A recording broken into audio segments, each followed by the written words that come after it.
Sagittarius, hello there, my beautiful friends. We're going to do your general tarot reading for mid-March 2023.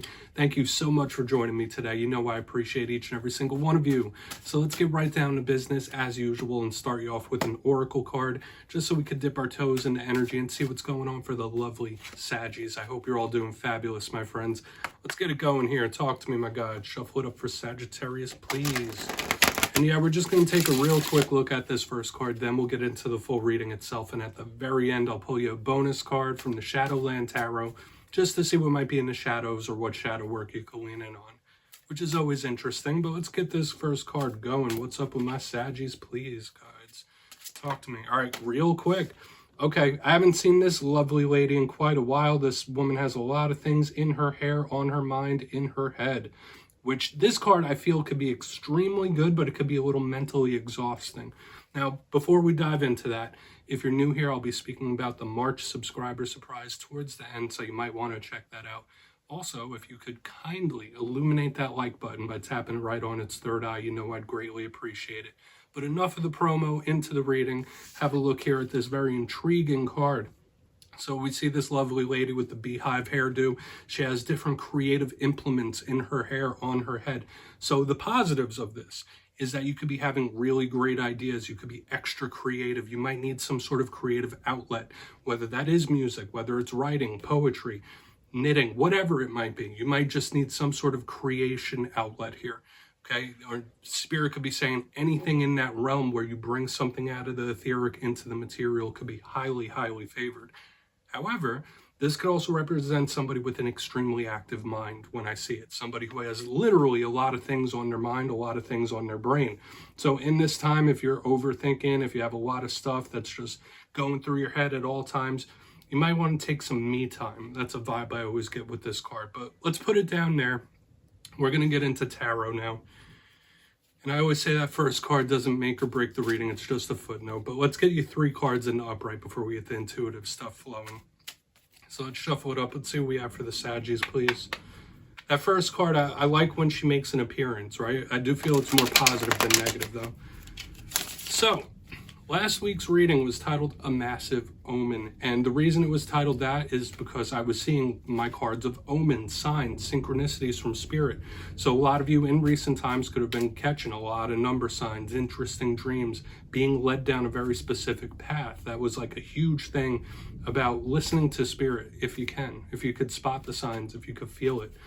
It was overall positive, though, I will say that. So we're going to hope for some optimism here this week, Saggy. Let's see what we have for you.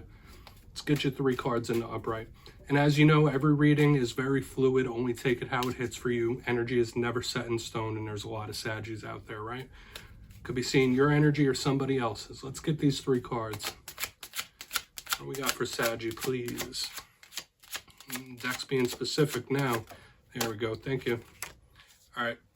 10 of Swords. This showed up in the Leo reading as well. That is something that might need to watch out for here, Sagittarius. We're really going to have to take a deeper look at that. That could be some sort of pain. It doesn't ruin the reading whatsoever. Okay, we have the 7 of Cups. Okay. Yeah, so something could be on its way out, or you could be like planning the next, or like the next chapter. Like, okay, what's next? That happened. What's next? Let's get one more. I don't want to get too intuitive just yet, but these cards are making me feel a lot of things so far. Okay, we do have the Devil on the back end. That is something we're going to have to really clarify and watch out for, especially when we have the 10 of Swords. There could be some warnings this week, Sagittarius. It's all good, though, right? It doesn't mean you're going to have a bad week. But let's go through. We'll have a look at these energies. I'll give you the classical meanings and archetypes. Then we'll get the juicy intuitive stuff when we clarify. Now, in position number 1, and I will say at first glance, we are looking at a couple of things that could be warnings with the 10 of Swords, the Devil. Okay, I'm not seeing too much of an elemental overflow with things, but these are challenge cards, right? Even though we have a very good card in the center, the 7 of Cups does link up with the energies we're picking up here. Now, moving to the first card, the 10 of Swords. If you watch tarot, you know what this represents, right? It's pain, it's hurt. It's somebody who's really going through one. This could represent rough and tough endings of various different kinds, cycles that went out, cycles that closed out, whether we wanted them to or not. Okay, so a lot of you could be experiencing some pain. I always say make sure you're taking care of your body and your health when we have the Ten of Swords type of energy. But it's going to be very important for us to clarify this card, okay? Especially with this and the Devil, because it could be a warning. In recent times, some of you may have felt like you've been betrayed in some sort of way or backstabbed. I don't want to go too deep into that just yet, but it is a rock bottom type of energy. So that could be someone you're linked to that is feeling that. It's a card of loss. Moving to the center, we have the Seven of Cups. So the complete opposite from a card of loss. This is a card of options. That's why I was saying in the beginning, like, okay, that happened, now what? Okay, that Ten of Swords happened, what to do next? What's the next move? What's the next route? So some of you could be in that mode where something has happened, but now it's pick up the pieces type of mode, or someone you're linked to could be in that. This is a card of Spirit giving you lots of options as well. So if you've been through some pain, Spirit could be coming in with all these cups, like, okay, you could go this way, that way, this way, that way. Like, there's a lot of places you could go and things you could do with this card.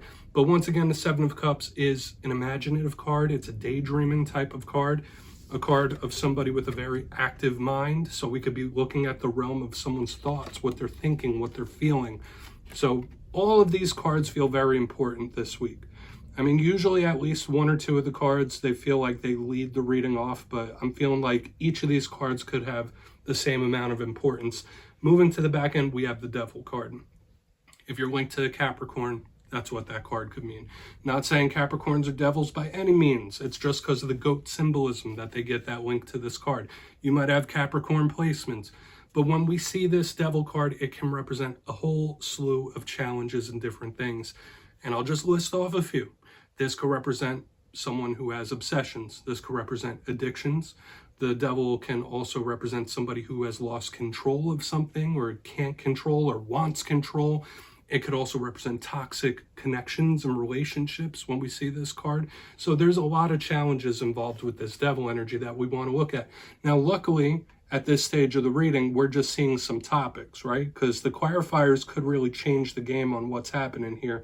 But just at first glance, there could be some warnings to take a look at. So let's dive deeper on all of it, Saggy. Let's jump in and clarify. All right, let's get a good shuffle here. Talk to me, my guides. What do we got for Sagittarius? And yes, my friends, this is where we go intuitive, which means I just tell you how it feels to me. So feel free to do further research or rely on your base knowledge of tarot, because as you know, every single reading is about the reader's interpretation, and I'm just giving you mine. Let's start in on that Ten of Swords. And if you're a reader yourself, please feel free to play along. That's why this box is here. If you're feeling any messages that you want to give to Saggy, you could drop it in the comments. I don't mind at all. All right, Ten of Swords time. Why is the Ten of Swords here? Thank you. Okay. All right. So the ending of something, it might turn in your favor, even if it doesn't feel like right now. A rough moment is a blessing in disguise. Okay. If you've just been through a Ten of Swords moment, Ten of Swords pain, it could be a karmic ending as well. Like this was meant to end. You may have learned your karmic lesson. There is something that has closed out, because the Wheel of Fortune can represent karmic cycles, right? And karmic cycles are all about closes and openings. So we do have like an energy of beginning with an end. We have this interesting flow of like beginning, ending, beginning, ending. However, the first thing that I was feeling with the Wheel of Fortune, this is my good luck Jupiter type of card. Under the Ten of Swords, an ending, although it may have felt very painful at the time, there could have been a lot of pain involved with a loss. In the end, it will be towards your benefit, even if it doesn't feel like it right now, okay? But once again, this could just represent it was time for this to close out. It was time for this karmic cycle to close. And I do feel the energy of somebody who doesn't want it to, for whatever reason, but when something's over, it's over, right? I don't feel like we need to keep piling on this energy. It could be karmic for sure, though. And I want to see if we get more karmic type of cards, because it could be someone catching a dose of karma as well, getting what they deserve. Let's see what's up with the Seven of Cups. Could be a bit of a warning too, like a karmic warning. Like, listen, Spirit's about to close something out, okay? Or somebody's about to get their karma that they've put forth. So we're getting a lot of different things already. Let's go in on that Seven of Cups. Let's go in. Where's that Seven of Cups here?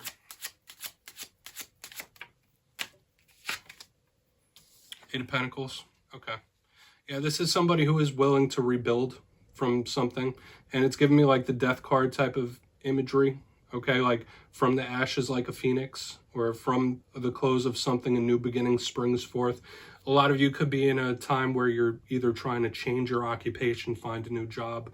And I don't want to go too far off left field here, but I do feel like for some of you, this is giving me the energy of someone putting in applications, doing a job search, wanting to change what they do for a living. So for some of you, that could be the case. Like, this could be a job loss for some people as well. But when I get the Seven of Cups with the Eight of Pentacles, it's somebody who's willing to rebuild something, work from the ground up, and just like, okay, that happened. Let's move forward. Okay, it's happened. I accept it. Let's keep pushing forward. That's a vibe I'm getting here. For another portion of you, you need to keep yourself busy. That's another vibe. Like, stay out of the mind. Try to stay in the material for the time being. That would be the better route. So once again, Saggy, we're picking up a lot of different messages. If it's nothing work-related, Spirit could be wanting you to build something, okay? And just keep yourself busy. Keep yourself occupied, right? Idle hands are the devil's playground, right? You've heard that quote before, but let's go in on that, devil. Then we'll do a quick recap. Interesting read this week. And I don't necessarily feel like it's for all Saggies here, but let's see what's up with the devil. And we'll do our recap before the shadow card. Why's the devil here? Thank you. Yeah. And this is fine. I do... this is somebody acting like something doesn't bother them. But yeah, that's not true. That's not true. We have the Five of Pentacles in reverse, okay? Like, yeah, I'm better off alone, or this doesn't bother me. Like, that's a vibe I'm picking up here. Obviously, watch out for money issues when we have the devil with the Five of Pentacles in reverse. Usually that's a card of abandonment and loneliness, stuff like that. But I'm getting like hermit isolationist. So in this time, some of you really might be in the mode to just retract from the world itself. Like, listen, the world is crazy out there. I'm just going to pull back completely. I'm going to go live out in the woods. Like, that's kind of a vibe I'm picking up here, okay? But there could be big issues around spending and finances, okay, with this Five of Pentacles in reverse underneath this devil. You might be linked to somebody that might have like a shopping addiction as well. I'm just putting that out there, just certain things I'm feeling.